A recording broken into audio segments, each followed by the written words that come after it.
Audiência pública, dia 30 de setembro de 2019, às 10 horas e 20 minutos.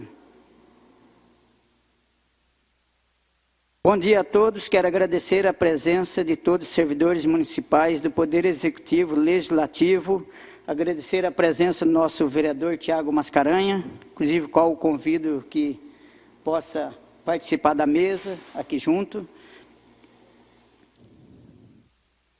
Autoridades municipais hortolandenses que nos assiste pela web, presente a audiência pública da Comissão de Finanças e Orçamento da Câmara Municipal de Hortolândia. O objetivo da apresentação dos relatórios resumidos da execução orçamentária do artigo 4º do bimestre de 2019, da gestão fiscal do segundo quadrimestre de 2019, em cumprimento ao disposto do inciso 4º do artigo 9º e parágrafo único do artigo 48, ambos da Lei de Responsabilidade Fiscal, combinado com as regras estabelecidas no regimento interno da Lei Orgânica Municipal.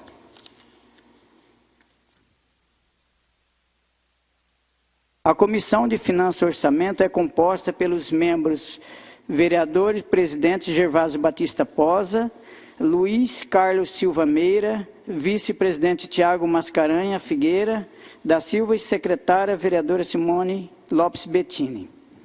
Declaro aberta a presente sessão. A presente audiência pública informa aos nobres pares que participaram que a imprensa especializada notícia que Produto Interno Bruto. O BIP registrou avaliação positiva de 0,4%. Segundo trimestre de 2019, comparados ao primeiro, na série com ajuste zonal. Já na comparação com o igual período de 2018, o PIB subiu 1%, fato que demonstra que nossa economia começa a reagir. Observa-se que no primeiro semestre, a alta de 0,7% em relação ao mesmo período do ano passado. Assim, acumulado no quarto trimestre, terminando em junho de 2019, alcançou 1%, comparando aos o quarto trimestre imediatamente anterior. Em valores correntes, o PIB no segundo trimestre de 2019 atualizou a 1,78 trilhões, sendo 1,523 trilhões referente ao valor adicionado à VA. A preço básico de 256,9 bilhões aos impostos sobre o produto líquido do subsídio. No segundo trimestre de 2019, a taxa de investimento foi de 15,9% do PIB, acima da observada composto período de 2018 de 15,3%. O PIB é a soma de todos os bens e serviços produzidos no país e serve para medir a evolução da economia. Por fim, eu registro que, na data de hoje, o Poder Executivo protocolar no Poder Legislativo a proposta de orçamento anual do exercício de 2020. É feita essa consideração, assim, passo a palavra ao representante do Poder Executivo, da Secretaria Municipal da Fazenda, Especial de Finanças Pública, conduzirá a explanação dessa audiência pública. Então, gostaria de estar passando a palavra agora ao Vradir, é o representante da Secretaria da Fazenda do município de Hortolândia. Está com a palavra. Gostaria de convidar o nobre vereador Tiago Mascarenhas para a gente desfazer a mesa, para nós ver a explanação do Vradir. Bom dia a todos. Dando início a essa audiência, eu parabenizo o excelentíssimo senhor Gervásio Batista Posa, digníssimo presidente da Comissão de Finanças e Orçamento dessa casa, o excelentíssimo senhor Tiago Mascarenhas, que é vice-presidente da Comissão de Finanças e Orçamento aqui presente, ao nosso diretor financeiro, doutor Eduardo, e demais participantes dessa audiência.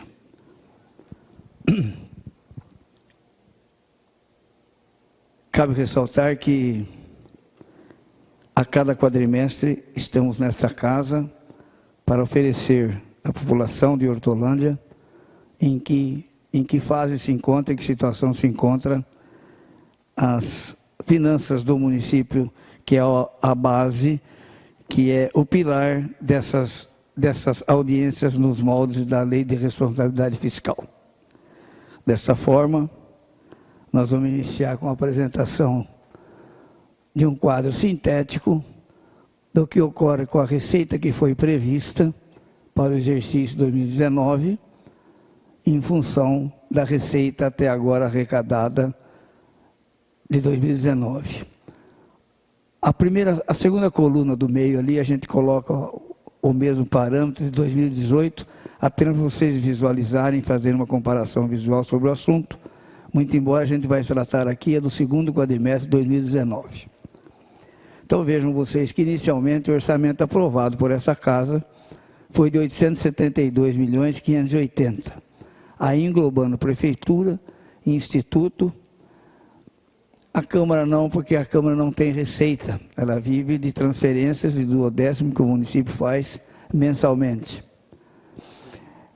Para efeito de uma melhor análise dessa arrecadação em confronto com a receita prevista, a gente destaca que todas aquelas receitas de fora, ou seja, as operações de crédito, receitas de convênios que ainda não se concretizaram no exercício, a gente expurga ela da receita e também, consequentemente, mais adiante, vocês vão verificar que ela também não se encontra lá nas despesas, em função de que esses recursos ainda não adentraram aos cofres públicos. Então, nós estamos tirando dessa receita o valor de R$ 75.384.775, o equivale, então, a uma previsão orçamentária líquida de 797.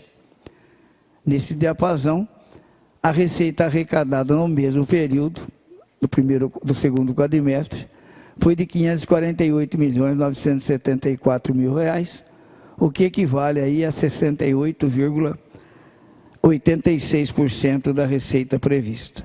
Aparentemente, então, nós teríamos aí um percentual a arrecadar de 31,14%, ou seja, 248 milhões, que, de uma maneira geral, estaria desta forma colocada, a meta do município estaria sendo cumprida. Ou seja, se pretende arrecadar nesse quadrimestre, já que falta arrecadar 31%, estamos um pouco acima desse limite, que em termos lineares daria 33,33%. Porém, análise que é ser feita também em separado, separando prefeitura e instituto, verifica-se que nesse diapasão o município está com a sua meta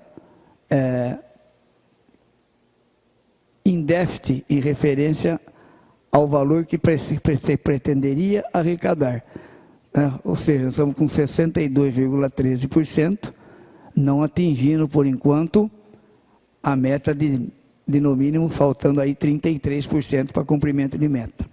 Nesse sentido, mais tarde, o professor Eduardo vai tecer alguns comentários sobre isso, mas pressupõe-se que, e o que tem ocorrido, é que a projeção dessas receitas para o último quadrimestre, evidentemente, alcançar as metas desejadas, novo contingenciamento será feito e será objeto de uma análise por parte do professor Eduardo, como já acabamos de falar. Já o Instituto, por sua vez, em separado, ele já está tranquilo, ou seja, ele já arrecadou 71% daquilo que ele previu, ele vai ter um valor de percentual, ou seja, ele vai cumprir, inclusive, acima da meta, mantida os parâmetros de arrecadação da Hortoprev para o terceiro e último quadrimestre.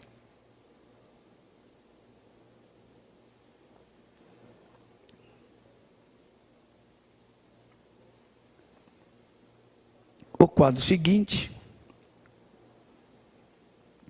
são essas mesmas receitas, porém o detalhamento delas, ou seja, as principais fontes de arrecadação do município.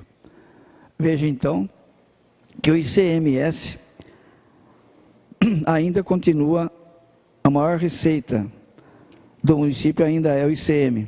Ela está representando 24,59% da receita total do município. Teve uma variação positiva de 8,58%. Basicamente, aí o que aumentou, houve um aceleramento do nosso crescimento, ainda que não muito forte, mas também houve um aumento da nossa alíquota de participação no ICM, com que então chegamos a esse acréscimo de 8,58%. O FPM, por sua vez, arrecadou 46.612 e representou 7,87% de toda a receita. A outra segunda fonte maior de receita é o tributo municipal chamado ISS, que teve um crescimento de 37,9%, ou seja, arrecadou 69.700 em 2018 contra 95.629 no exercício de 2019. Aí teria-se uma explicação para dar. Não sei se estão lembrados, quando fizemos aqui a apresentação do último quadrimestre de 2018, tivemos uma queda de arrecadação do ISS, em função de que a IBM não recolheu naquela oportunidade o que vinha recolhendo em anos anteriores. Mês de novembro e dezembro a arrecadação dele sempre foi forte, e novembro e dezembro de 2018 ela seguiu um patamar igual aos meses anteriores. Ocorre que em janeiro e fevereiro desse exercício, essas receitas entraram e somaram aí mais de 20 milhões na receita municipal de ISS. Daí então justifica-se esse crescimento de 69 para 95 milhões. O Fundeb, por sua vez, também teve uma participação boa. O município ainda é positivo nessa arrecadação, ou seja, a gente recebe mais do fundo do que manda para o fundo. Vejam, nós recebemos 78.738 do fundo e remetemos para esse mesmo fundo 43 milhões. Tivemos aí um ganho do Fundeb na ordem de 35.306.000. Em linhas gerais, as demais receitas, se pode comentar alguma coisa sobre a receita proveniente do adicional do FPM, que vem uma parcela em julho e vem uma parcela em dezembro. A parcela de julho deste ano foi 2.926.000 contra 2.752 do ano anterior. Ainda resta a parcela de dezembro, que deve girar em torno de uns 3.100.000. O que caiu um pouco dessas receitas foram as transferências do SUS. Elas foram arrecadadas 24.800.000 em 2018, contra uma arrecadação de 23.562 agora, no segundo quadrimestre de 2019.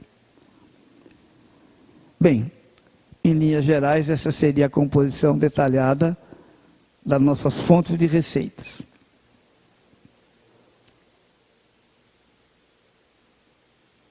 Com referência à despesa, nós tivemos também inicialmente uma despesa fixada em 872.580.000, a exemplo das receitas. Durante o exercício foram abertos vários créditos de natureza suplementar. Muitos deles vieram para esta casa para serem aprovados. Com superávit financeiro do recurso próprio, nós não abrimos nenhum centavo. Por quê? Não ocorreu sobra de recurso financeiro no exercício de 2018, como foi apresentado nesta casa quando da audiência do último quadrimestre de 2018. Houve sim superávit financeiro de convênios que ingressaram, sobraram recurso do ano passado, então injetou-se no orçamento desse ano 22.743.000. E de excesso de arrecadação de convênios, ou seja, previu-se 10, arrecadou-se mais, suplementamos de mais 4.454.000. De operações de crédito, que a existente hoje, a maior operação nossa é da CAF, não suplementamos nada por conta desses recursos de financiamento, porque todos eles já estavam previstos no orçamento, naquele contingenciamento que fizemos lá em cima de 75 milhões. E assim como então lá nas receitas, nas despesas também está esse mesmo valor contingenciado, a fim de que não haja desequilíbrio financeiro quando da execução orçamentária. A despesa total empenhada no exercício somou-se até agora, até agosto, 575 milhões, ou seja, já executamos 69,78% do orçamento, restando um saldo de dotações de 249 milhões, equivalente a 30,22%.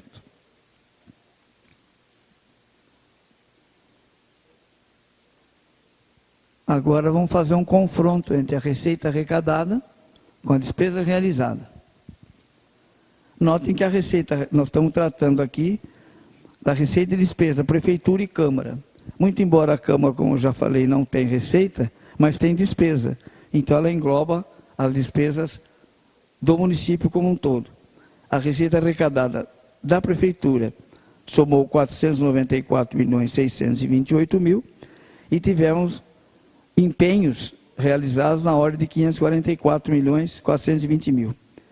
Houve aí, então, por hora, um déficit de execução orçamentária de 49.791.000, que, em se tratando de despesa empenhada, são aquelas despesas que não geraram nenhum efeito financeiro, ou seja, não foram cumpridas ainda a fase da liquidação, ela está lá a ser liquidada até dezembro de 2019, ou canceladas se forem não processadas, a fim de dar o equilíbrio orçamentário. Por hora elas ficam empenhadas, porém não recai sobre ela, no momento, nenhuma despesa financeira.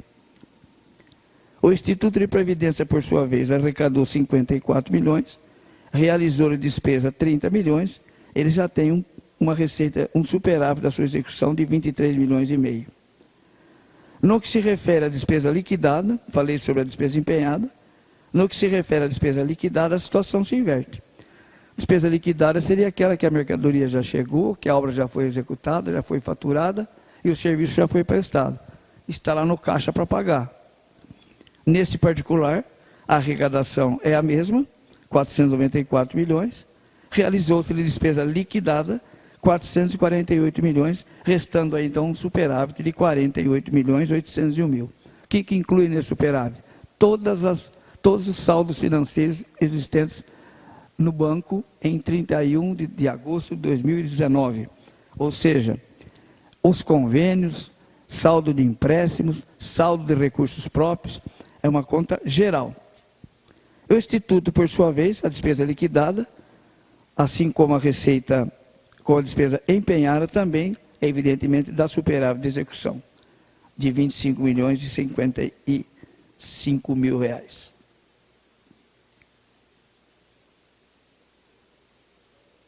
Agora vamos ver a posição dos réditos a pagar. Prefeitura e Câmara, porque essa análise é feita conjunto, já que a Câmara tem despesa. Então, os réditos a pagar, ou seja, os empenhos realizados no exercício que estão a pagar, somam 95.593.000 os empenhados, ou seja, aquele aí que eu já expliquei, que ainda não se configurou uma despesa efetiva, e um resto a pagar do exercício anterior, de empenhados também a liquidar, 5.117.000. A disponibilidade existente nesse segundo quadrimestre é de 95.293.000. Aparentemente, nós teríamos um laço financeiro negativo de 4.816.000, que, como já expliquei, ele por hora não representa nenhuma situação de perigo eminente nas finanças públicas, por se tratar de despesa empenhada. Evidentemente que ao fechar o exercício, esses valores serão equilibrados, ou por contingenciamento, ou por cancelamento dos não processados, se assim necessário, certo, Eduardo? Já com referência aos liquidados, Os empenhos a pagar do exercício, quanto aos liquidados, são 8.572.000. Eu não tenho o resto a pagar liquidados do exercício anterior, eles foram todos quitados.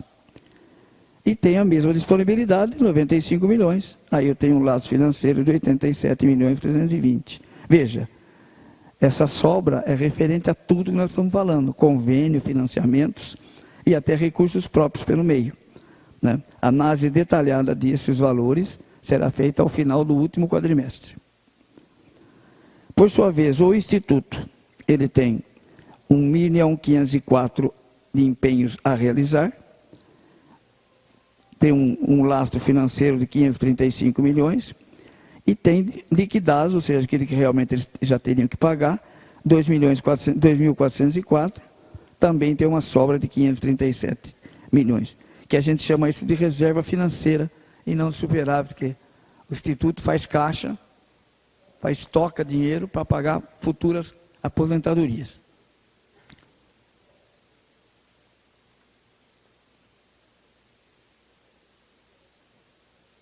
Outro item relevante que deve ser falado em audiência é com referência aos encargos sociais, que por sua vez também, esta análise é feita a cada quadrimestre, concomitantemente, pelo Tribunal de Contas do Estado de São Paulo, e deixo aqui o aviso de que amanhã, depois, terça, quarta e quinta, o município passará por uma auditoria concomitante já do segundo quadrimestre de 2019. Uma das análises que ele faz nesse período é os encargos sociais. Ele verifica se há a regularidade nesses pagamentos, sob pena de apontamentos. No nosso caso, todos os encargos sociais, sejam eles do INSS, com as contribuições vincendas, parcelamentos, a Ortoprev, as contribuições vincendas, parcelamentos, o Fundo de Garantia, que nós não temos parcelamento, e o PASEP, que também não o temos, estão de forma regular, ou seja, estão todos eles pagos dentro das suas respectivas exigibilidades.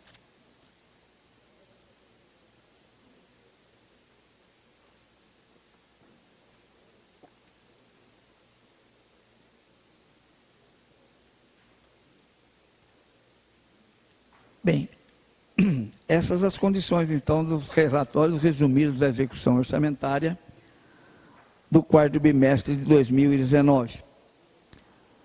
Seria o réu. Vamos falar agora sobre a gestão fiscal. Os limites estabelecidos pela Lei de Responsabilidade Fiscal. Vale ressaltar que todos esses limites eles estão amparados na receita corrente líquida. A base de cálculo é com base na receita corrente líquida arrecadada nos últimos 12 meses, incluindo o mês de apuração dessa receita. Então, aquele valor de 679.593.000, ele refere-se ao período de setembro de a receita corrente arrecadada de setembro de 2018 a agosto de 2019. Chegamos no patamar de 679.693.000. Este é o valor que servirá de base para efeito do tribunal, para análise de todas as seus limites. Nesse particular, então, a despesa, primeira análise, a despesa com pessoal, ele chegou no patamar de 50,34%. O limite prudencial é 51,30% e o limite global máximo é 54%. Nesse particular, também o município se enquadra dentro dos limites estabelecidos pela Lei de Responsabilidade Fiscal. Aqui cabe uma ressalva sobre a forma de se verificar essa receita corrente líquida. Está havendo uma ambiguidade de tratativas com o Tribunal de Contas e com a Secretaria do Tesouro Nacional. Por quê? O nosso limite lá é maior do que 679. Esse quadrimestre fechou em 703 milhões. Só que lá eles não excluem do valor a receita de aplicação financeira dos institutos. E o Tribunal de Contas, por sua vez, há uns 2 anos atrás, ele glosa desse valor da receita corrente líquida a receita dos juros de aplicação financeira, por entender que é receita duplicada. Então, nós temos dois limites para trabalhar. Quando informa para a STN, temos que informar 703, que é o único que eles consideram lá. Eles não levam em consideração a este. Para efeito de mandar para o tribunal, ele só segue esse, não adianta mandar o outro que ele veda.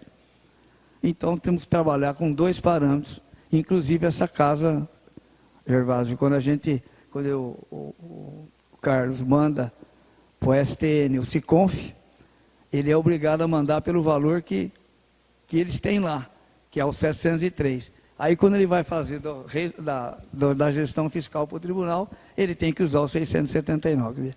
E assim nós estamos trabalhando. Vamos ver quando vão mudar isso. Por enquanto, estamos com 2 pesos e 2 medidas. Mas em ambas as situações, o município está enquadrado.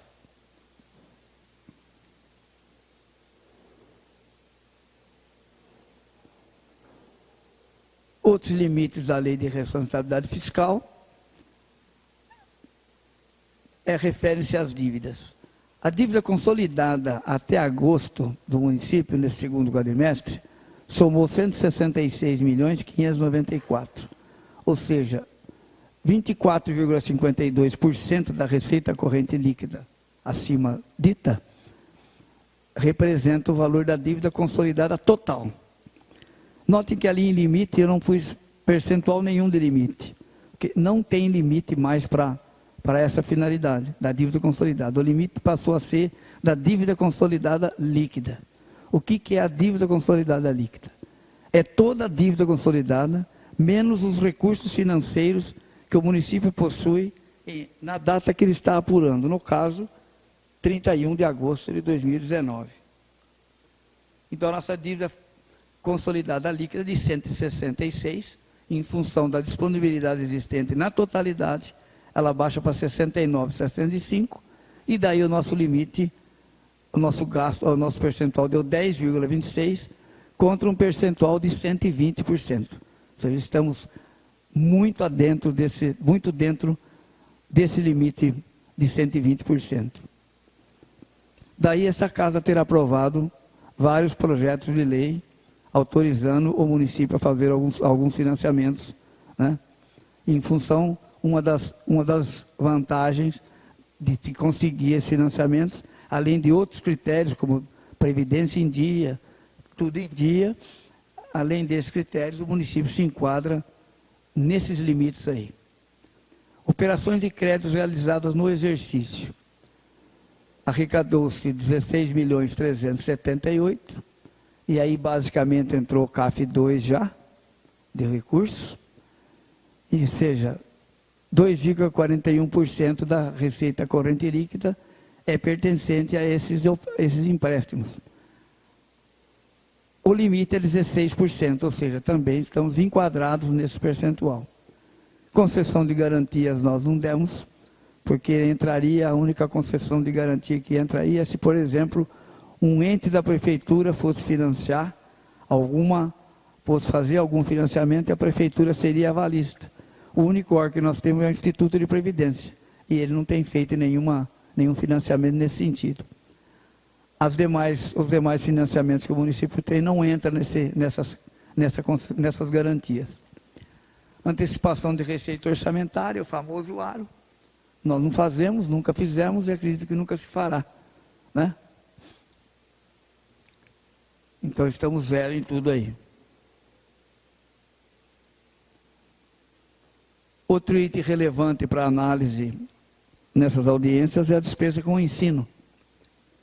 A despesa com o ensino, a base de cálculo é as receitas de impostos e aqueles impostos transferidos.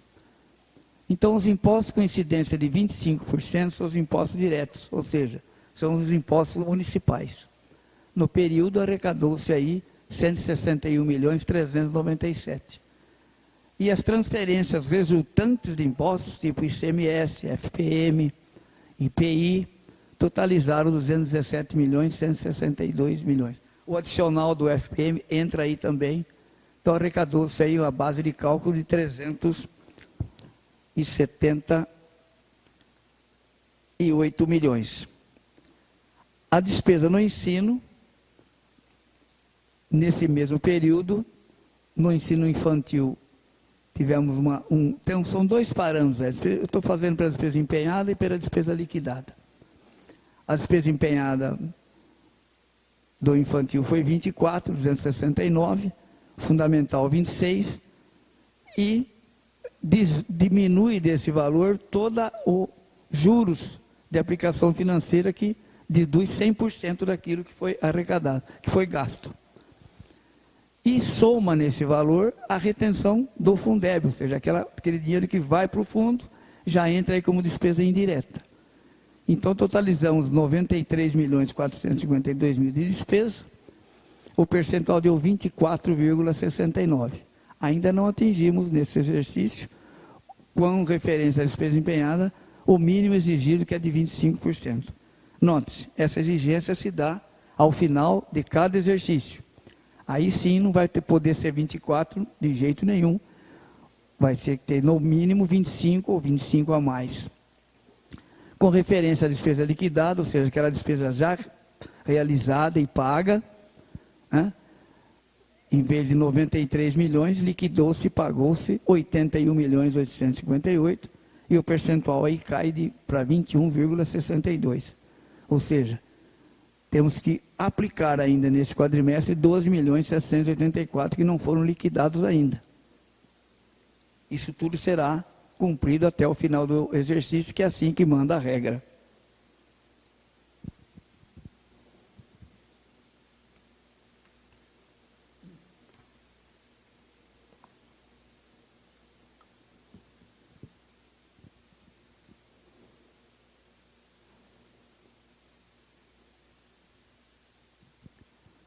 A saúde, por sua vez, utiliza-se dos mesmos parâmetros, só que a receita que serve de base é 375 milhões e não 378. Por quê?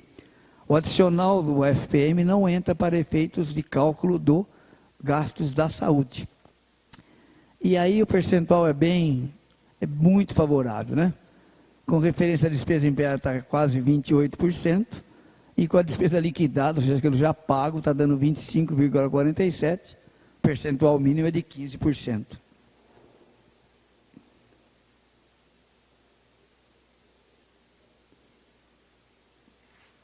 Esse demonstrativo chamado de resultado nominal, ele é sazonal.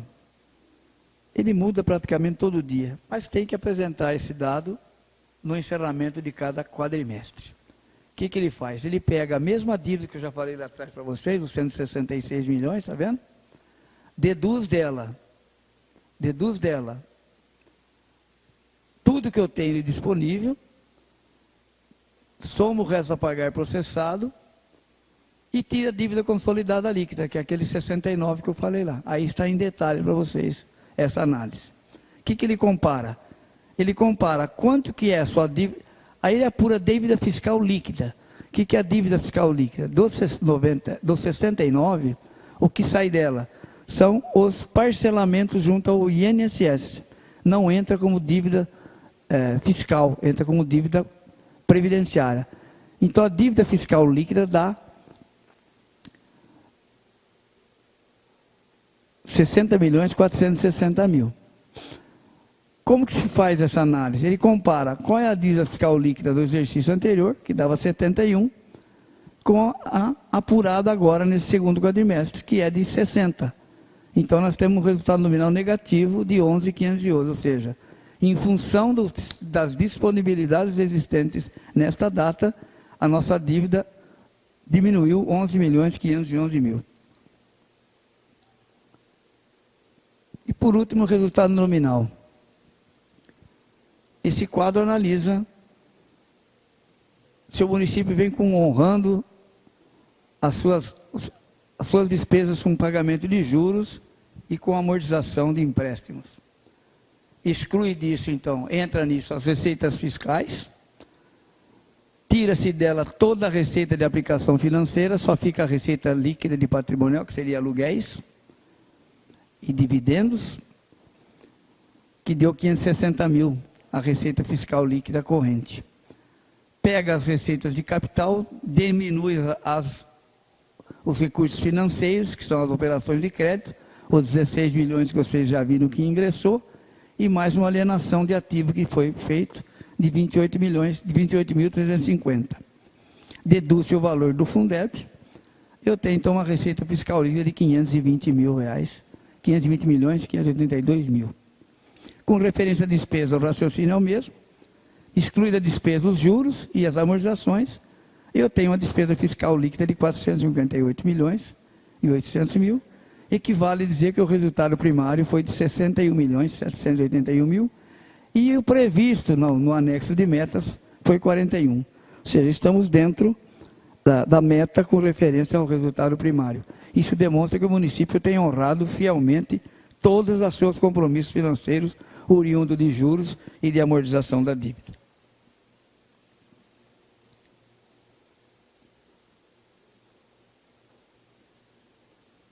Por hora, eu agradeço e coloco à disposição dos senhores para algum questionamento, se houver.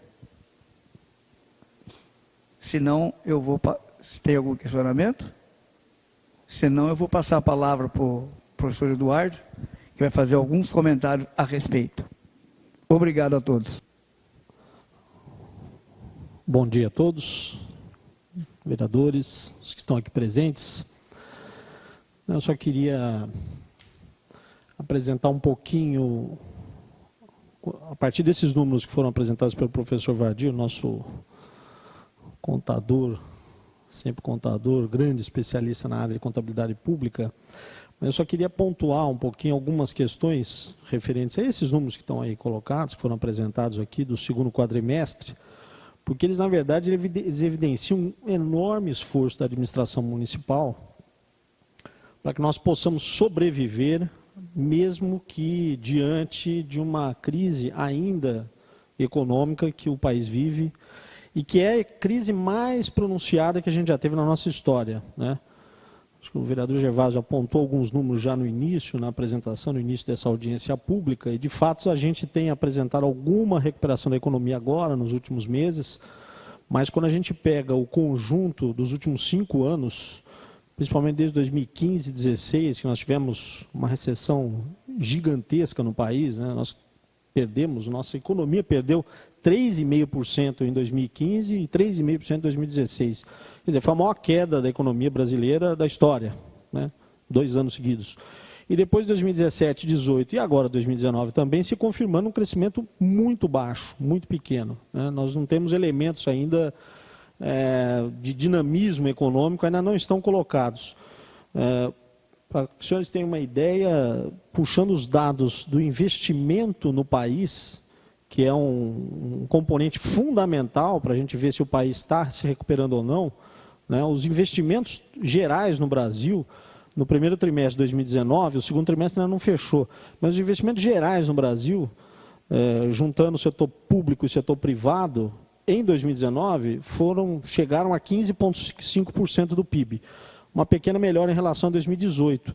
Mas ainda nós estamos muito distante dos números que a gente tinha em 2013, 2014, quando o investimento chegava a quase 21% do PIB. Então nós estamos ainda no menor patamar de investimento da história do Brasil, nos últimos 50 anos. Aí considerando o setor público e privado. E quando olha o setor privado, ou o setor público, né? Em 2013, o investimento no setor público, aí total, considerando governo federal, governos estaduais e governos municipais, era de 4% do PIB. E hoje, em 2018, e a gente vai acompanhando em 2019 também, a situação ainda é difícil, os investimentos do setor público são de 2,4% do PIB. 2,4%, praticamente a metade do que a gente teve em 2013. Né? Então, a situação ainda econômica, né, e esse elemento que eu estou chamando a atenção aqui, que é o investimento público e privado, continua ainda muito aquém de números que a gente já teve no Brasil até 2013, 2014. Então, nós estamos com um problema ainda muito sério, muito grave do ponto de vista econômico, e isso tem impacto sobre todas as finanças de todos os municípios, dos estados e mesmo do governo federal. Nós estamos com um problema muito sério ainda, e mesmo assim, eu acho que é isso que eu queria só evidenciar, a gente ainda consegue trazer elementos importantes aqui, nas nossas contas municipais, até o segundo quadrimestre, em que a gente ainda consegue apresentar superávit orçamentário no balanço orçamentário, nas nossas contas. A gente consegue apresentar ainda elevação do ICMS, graças ao aumento do nosso valor adicionado no município. Quer dizer, o município continua sendo um município que atrai investimentos, atrai empresas e consegue ampliar o ICMS. O ISS também, uma outra fonte de receita fundamental, também ainda vem crescendo, né? Dívida ativa, teve um aumento também importante, ou seja, o esforço de cobrança que o município tem, do ponto de vista legal, tem que fazer. Então, e as operações de crédito e convênios, que vieram e vêm como uma fonte de receita fundamental para enfrentar esses desafios que a gente tem e ampliar o patamar de investimentos aqui no município de Hortolândia. Então, esse conjunto de elementos aqui, com esforço brutal do ponto de vista da arrecadação, mantendo as despesas sob controle, né, é o esforço enorme que a gente tem implementado, a administração municipal tem implementado, para mesmo diante desse quadro que eu passei mais geral, nacional ainda muito difícil, a gente consiga manter patamares de investimento elevados. Então, o município segue investindo forte, né, e projetando também para a peça orçamentária que os senhores vão receber, ainda hoje, né, um patamar de investimentos interessantíssimo, importantíssimo. Né? Nós vamos, o projeto de lei orçamentária que chega aqui a essa casa hoje ainda, vai apresentar um patamar de investimentos para o próximo ano importantíssimo para a cidade.